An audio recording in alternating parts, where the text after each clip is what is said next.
बंगाल विभाजन 1905 20 जुलाई 1905 में Lord Curzon ने एक आदेश जारी किया कि बंगाल को दो भागों में बांट दिया। विभाजन के लिए तर्क दिया गया कि बंगाल का प्रांत इतना बड़ा था कि उसका प्रशासन का एक प्रांतीय सरकार द्वारा चलना संभव नहीं है, लेकिन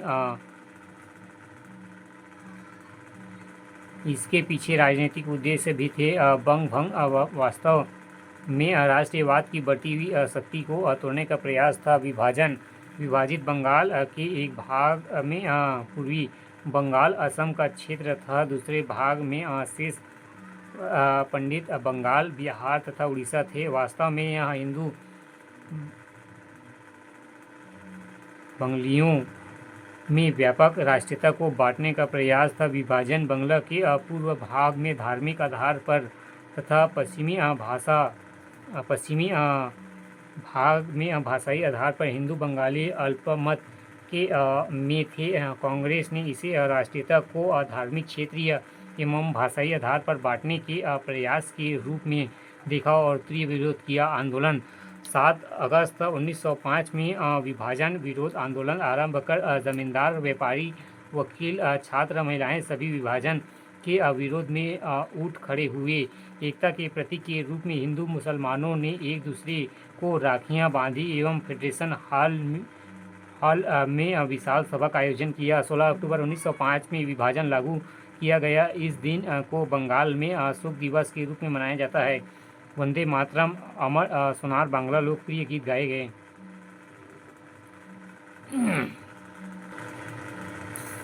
स्वदेशी एवं बहिष्कार।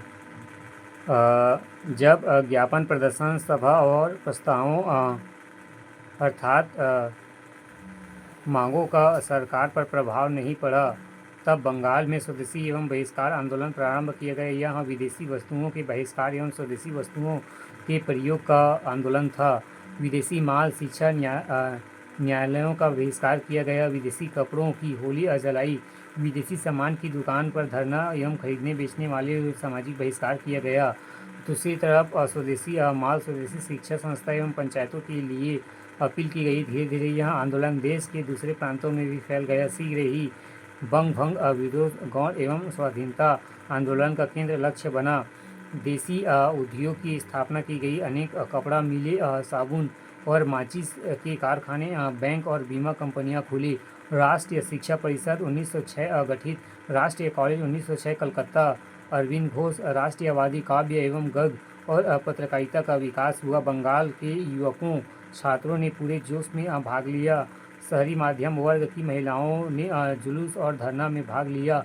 अनेक मुस्लिम नेताओं ने भी इसमें भाग लिया, जिसमें वकील अब्दुल लिकायत हुसैन एवं मौलाना आज़ाद प्रमुख थे। लाला लाजपत राय, मेरे देश की मुक्ति इसी से हो सकती है। स्वदेशी आंदोलन में हमने आत्म अभियान, आत्मविश्वास, आत्मनिर्भरता और पुरुषार्थ की भावना जागृत होती। सरकारी प्रतिक्रिया। आंदोलन विस्तार के साथ ही सरकार ने दमन नीति का सहारा लिया। छात्रों को आंदोलन से अलग रखने के लिए कुख्यात कलाइकल सर्कुलर निकाला गया एवं छात्रों पर अनुशासनात्मक कार्रवाई, छात्रवृत्ति की परीक्षाओं में बैठने से रोका। स्कूल तथा कॉलेज के निष्कासन, सरकारी नौकरियों के लिए अपात्र घोषणा करने की कार्यवाही की गई एवं प्रेस की स्वतंत्रता एवं सार्वजनिक सभाओं पर प्रतिबंध। अंग्रेजों ने कूटनीतिक तरीके से मुस्लिम संप्रदाय को उभारा तथा 1906 में मुस्लिम लीग की स्थापना में योगदान दिया, जिससे बंग भंग का समर्थन किया।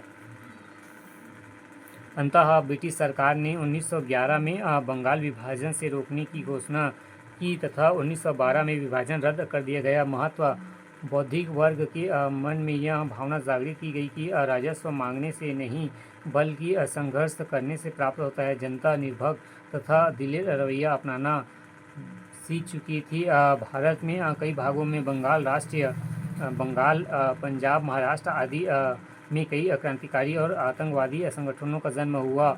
अंग्रेज़ों ने मुस्लिम को संगठित कर हिंदुओं के विरुद्ध संगठन तैयार करने का काम किया। मुस्लिम लीग की स्थापना हुई। इस आंदोलन की उपलब्धि थी कि इसके बाद राष्ट्रीय भावना को दबाया नहीं जा सकता। जनता संधियों की नींव से जाग चुकी थी। यह राष्ट्रवादी आंदोलन में एक क्रांतिकारी छलांग थी।